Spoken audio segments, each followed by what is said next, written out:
Hello అండి, ఆనందం definition దొరికిందా? నాకు ఇంకొకటి దొరికిందండోయ్.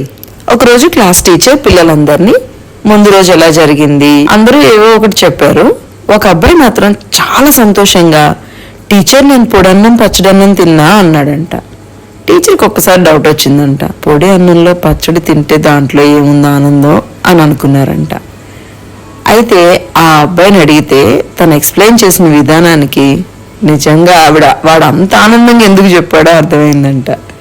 ఏంట్రా అంటే, వేడి వేడి అన్నంలో కరివేపాకు పొడి వేసుకొని, నెయ్యి వేసుకొని, దాని పక్కనే కొబ్బరి పచ్చడి పెట్టుకొని తింటే ఉందే ఆనందం అని చెప్పాడంట.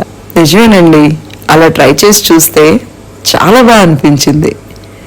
సో మనం ప్రతి క్షణాన్ని ఆనందించగలిగితే స్టార్ట్ చేయండి.